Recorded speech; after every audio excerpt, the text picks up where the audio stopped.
तो प्यारे दोस्तों, चलिए आज की फिर से क्लास शुरू करते हैं। और हमारा जो रेस्पिरेटरी सिस्टम चल रहा है, श्वसन तंत्र चल रहा है, रेस्पिरेशन का जो चैप्टर चल रहा है प्यारे दोस्तों, उसको आज हम कंप्लीट करने की कोशिश करेंगे। लास्ट वीडियो में हमने देख लिया था कि जितने तरह के जो ऑर्गन्स होते हैं हमारे श्वसन में, हमारे सांस लेने की प्रक्रिया में जो यूजफुल होते हैं, कारगर होते हैं, उनके बारे में जो है हम विस्तृत अध्ययन कर लिए थे। तो नमस्कार मेरे प्यारे दोस्तों, आप सभी का हार्दिक स्वागत है आपके अपने YouTube channel RKD science classes में। तो चलिए आज की वीडियो शुरू करते हैं और देखते हैं कि रेस्पिरेशन में जो है, श्वसन में हमारा नेक्स्ट टॉपिक क्या है। तो नेक्स्ट टॉपिक हमारा प्यारे दोस्तों स्टेप्स ऑफ रेस्पिरेशन। श्वसन के चरण, कितने चरणों से जो है हमारा सांस लेने का प्रक्रिया पूरा होता है, कौन कौन से चरण इसमें शामिल होते हैं, है ना, किन किन प्रक्रियाओं से ये गुजरता है, इसके लिए जो है आज हम ये वीडियो शुरू कर रहे हैं। तो देखेंगे हम स्टेप्स, उन स्टेप्स के बारे में जिससे हमारा रेस्पिरेशन कंप्लीट होता है। तो there are 3 step of respiration. Okay, respiration के कितने स्टेप्स हैं? 3 चरण है। कितने चरण? 3 चरण है रेस्पिरेशन के। कितने? 3 चरण। याद रखिएगा, कितने चरण? 3 चरण। तो 3 चरणों की बात करें तो फर्स्ट चरण कौन सा है? फर्स्ट स्टेप कौन सा है? एक्सटर्नल प्रोसेस, है ना, बाह्य शोषण। बाह्य शोषण क्या होता है इसके बारे में अभी हम डिस्कस करेंगे।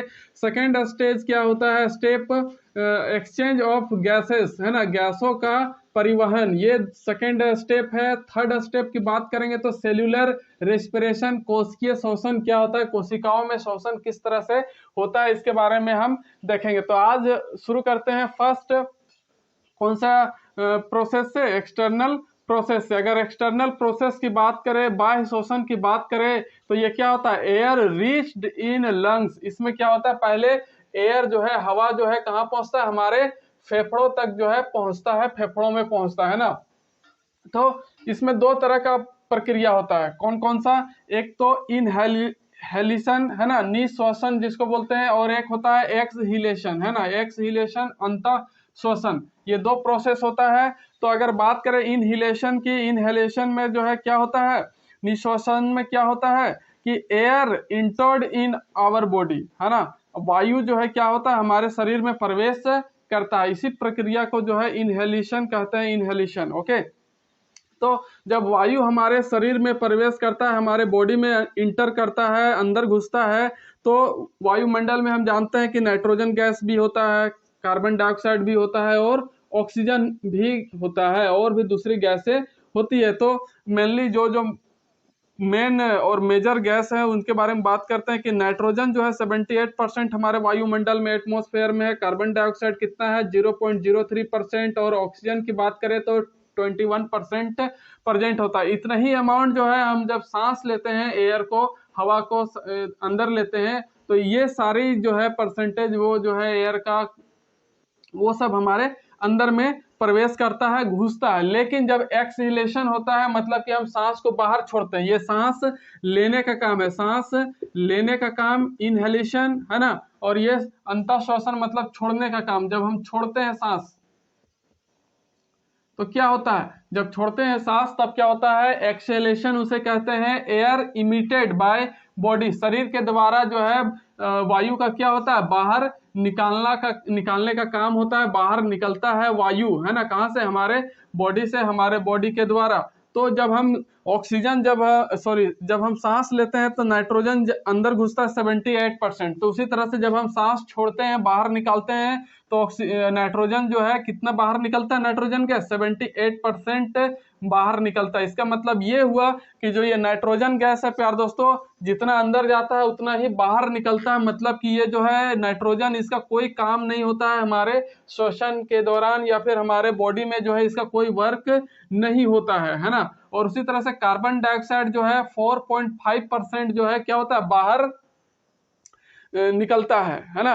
और फिर ऑक्सीजन जो है वो 16% बाहर निकलता है। तो यहाँ पर देखिए कि कार्बन डाइऑक्साइड जो है हम अंदर कितना ले रहे थे? 0.03%। लेकिन जब हम छोड़ रहे हैं सांस, बाहर निकाल रहे हैं, तो कितना निकल रहा है? 4 से 5% जो है कार्बन डाइऑक्साइड बन के निकल रहा है हमारे शरीर से। और ऑक्सीजन हम 21% ले रहे थे, तो लेकिन ऑक्सीजन जो है कितना बाहर निकल रहा है, सिर्फ 16% ही बाहर निकल रहा है, 16% जो है बाहर हमारे शरीर से निकल रहा है। तो इस तरह से ऑक्सीजन का खपत होता है 4 से 5%, वही कार्बन डाइऑक्साइड के रूप में बाहर निकलता है। इसके दौरान एक्सेलेशन के दौरान जो है हमारे शरीर से बाहर निकलता है। इस तरह से हम कह सकते हैं प्यारे दोस्तों कि 10 nitrogen not participated in respiration.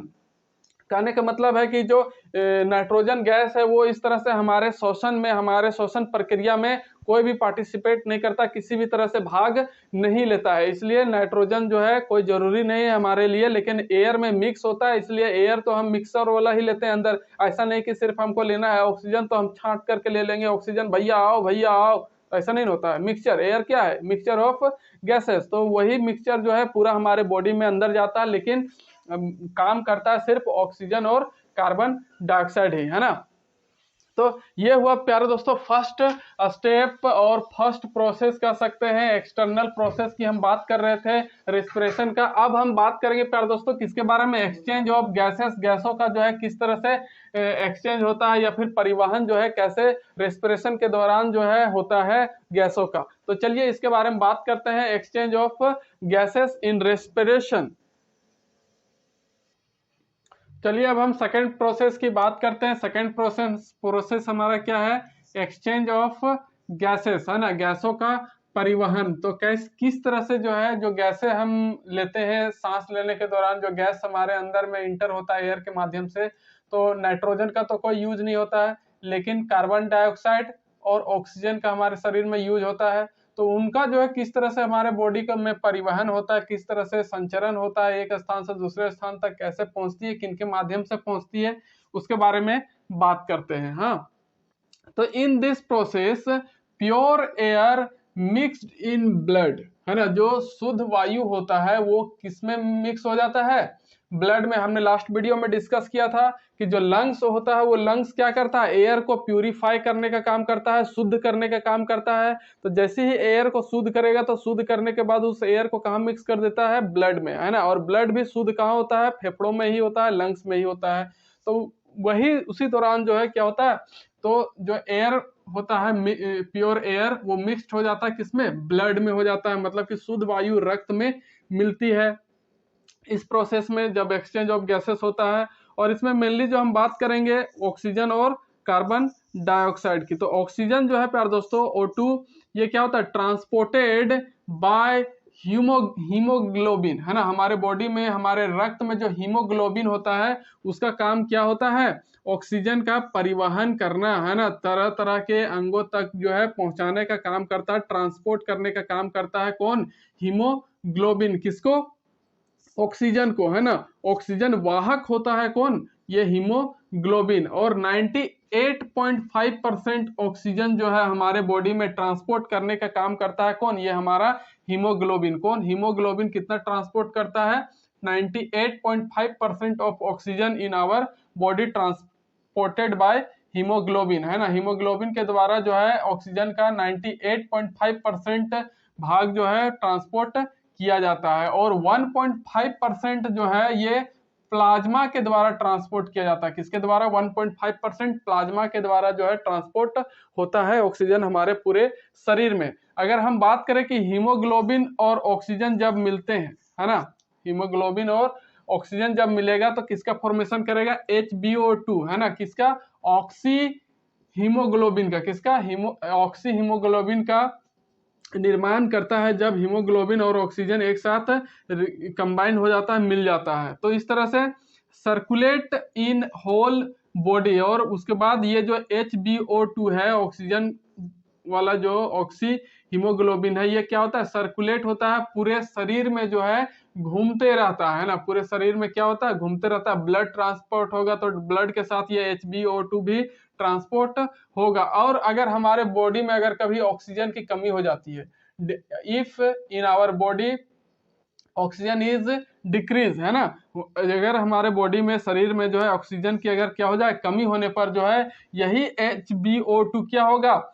HbO2 break हो जाएगा। ब्रेक होने के बाद हीमोग्लोबिन अलग और ऑक्सीजन अलग हो जाएगा, और यही ऑक्सीजन जो है पूरे शरीर में क्या होगा, सप्लाई होता है ना, अगर हमारे बॉडी में ऑक्सीजन की कमी हो जाती है तब इस केस में। और अगर बात करें CO2 की, कार्बन डाइऑक्साइड की, तो कार्बन डाइऑक्साइड जो है 70% जो है वो किसके रूप में ट्रांसपोर्ट होता है, बाय कार्बोनेट। किसके रूप में, बाय कार्बोनेट के रूप में। 23% कार्बीमिनो, है ना, क्या, कार्बीमिनो एसिड, है ना, जिसको बोलते हैं HbCO2। इसका रासायनिक सूत्र क्या है, HbCO2। और 7% जो है बाय प्लाज्मा, प्लाज्मा के द्वारा जो है ट्रांसपोर्ट होता है।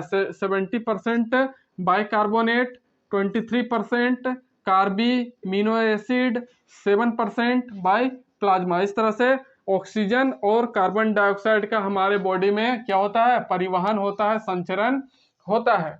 तो ये बात था सेकेंड स्टेप का। अब हम बात करेंगे थर्ड स्टेप का, जो था सेलुलर रेस्पिरेशन। चलिए लास्ट स्टेप के बारे में बात करते हैं, सेलुलर रेस्पिरेशन, कोशिकीय श्वसन के बारे में, है ना। तो इसमें क्या होता है कि glucose oxidise and produce energy. क्या होता है कि ग्लूकोज जो है ऑक्सीकृत होकर के क्या करता है, ऊर्जा प्रदान करता है। ऑक्सीजन, है ना, क्या करता है, ग्लूकोज ऑक्सीकृत होकर के, ग्लूकोज जो है ऑक्सीडाइज होकर के क्या करता है, ऊर्जा प्रदान करने का काम करता है हमें, तभी जो है हमें एनर्जी मिलती है इस सेलुलर रेस्पिरेशन में, है ना। तो ये हुआ फर्स्ट फंक्शन। और बात करें कि energy is in the form of adenosine triphosphate. जो हमें एनर्जी मिलता है जिसको हम बोलते हैं एटीपी, है ना, क्या बोलते हैं, एटीपी के फॉर्म में जो है हमें एनर्जी मिलती है ग्लूकोज से। तो ये जो है एडिनोसिन ट्राइफॉस्फेट जो है ये हमें मिलता है एनर्जी के रूप में, कहाँ से, ग्लूकोज से। कब, जब ग्लूकोज जो है ऑक्सीजन के साथ ऑक्सीडाइज हो जाता है, ऑक्सीकृत हो जाता है तब। और 1 यूनिट ग्लूकोज की बात करें, श्वसन के दौरान जो है 1 ग्लूकोज जो है 1 यूनिट ग्लूकोज जो बनता है, तो 1 यूनिट ग्लूकोज में टोटल एनर्जी कितना मिलता है, टोटल एनर्जी मिलता है 38 एटीपी। लेकिन नेट एनर्जी, लेकिन जो है बच के जो है हमें ओरिजिनल रूप से मिलता है वो कितना मिलता है, 36 एटीपी। 2 एटीपी जो है इस प्रक्रिया के दौरान जो है क्या होता है, कंज्यूम्ड हो जाता है, उपयोग में या फिर खर्च हो जाता है ना। तो इस तरह से नेट एनर्जी हमें कितना मिलता है, 1 ग्लूकोज यूनिट से 36 एटीपी, 36 एटीपी जो है हमें एनर्जी मिलता है। तो ये था प्यार दोस्तों क्या, सेलुलर रेस्पिरेशन, जिसके बारे में हमें जानने की जरूरत है। और भी बहुत सारी चीजें होती है लेकिन वो एग्जाम पॉइंट ऑफ व्यू से थोड़ा उतना इंपॉर्टेंट नहीं है ना। जो इंपॉर्टेंट चीजें हैं वही हम डिस्कस करेंगे। अब बात करें कि ये जो कुछ इंपॉर्टेंट नोट्स है किससे रिलेटेड, रेस्पिरेशन से रिलेटेड, तो क्या क्या चीजें हैं। तो रेस्पिरेशन रेट जो है हमारा, श्वसन दर, वो कितना होता है, 12 to 18 पर मिनट, है ना। 12 से 18 जो है पर मिनट की दर से जो हम सांस लेते हैं, मतलब कि 1 मिनट में हम 12 से 18 बार सांस ले सकते हैं। कितनी बार, 12 से 18 बार 1 मिनट में हम सांस लेते हैं। और बच्चों में कितना होता है, इन चाइल्ड की बात करें, बच्चों की बात करें, तो ये रेट जो है कितना हो जाता है, 35 से 40 पर मिनट, है ना। 1 मिनट में 35 से 40 बार एक छोटा बच्चा जो है सांस लेता है और छोड़ता है ना।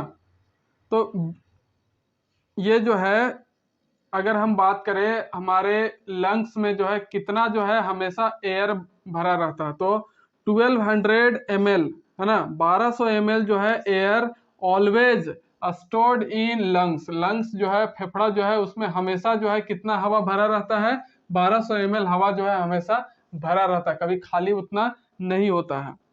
1 breath is equal to 5 ml, है ना। एक बार जब हम सांस लेते हैं तो एक सांस लेने की प्रक्रिया में कितना होता है, 500 ml एयर जो है जाता है ना, मतलब कि भरता है हमारे लंग्स में। We can store maximum air in 1 time. एक बार में जो है हम अपने फेफड़ों में कितना, अधिकतम कितना जो है हवा को भर सकते हैं, तो वो है 2500 to 3500 ml, है ना। तो 2500 से लेकर 3500 ml तक जो है हमारे कैपेसिटी के अनुसार, लंग्स के कैपेसिटी के अनुसार इतना हवा जो है हम भर सकते हैं एक बार में। इससे ज्यादा भरेंगे तो वो फिर हानिकारक होगा, लेगा ही नहीं, जगह ही नहीं है ना। तो इस तरह से ये इम्पोर्टेंट कुछ नोट्स थे, और इस तरह से हमारा जो है रेस्पिरेशन का जो है चैप्टर, श्वसन का जो है चैप्टर वो कंप्लीट हो जाता है पूरा तरीका से। अब हम नेक्स्ट जो है एक नया चैप्टर लेकर आएंगे, नया चैप्टर स्टार्ट करेंगे, और वो होगा हमारा कौन सा, नर्वस सिस्टम, तंत्रिका तंत्र के बारे में जो है हम पढ़ेंगे। अगर आप इसके जो पढ़ चुके हैं उसके बाद और कोई दूसरा अगर टॉपिक पढ़ना चाहते हैं, दूसरा अगर आप चैप्टर पढ़ना चाहते हैं लेसन, तो वो आप मुझे कमेंट करके जरूर बता सकते हैं। अदरवाइज मैं फिर कल नया अपने अनुसार शुरू कर दूंगा। तो प्यार दोस्तों, चैनल में अंतिम समय तक बने रहने के लिए आप सभी का सहृदय धन्यवाद। मिलते हैं प्यार दोस्तों। हाँ, मिलने से पहले एक बात जरूर कहना चाहूंगा कि अगर आप चैनल में नए हैं तो जरूर से चैनल को लाइक कर दीजिए, शेयर कर दीजिए, और सब्सक्राइब करके अपना बेल आइकन जो है जरूर एक्टिव कर लीजिए। प्यार दोस्तों, मिलते हैं इसी तरह से नेक्स्ट वीडियो के साथ। तब तक के लिए नमस्कार, जय हिंद, जय भारत, जय झारखंड।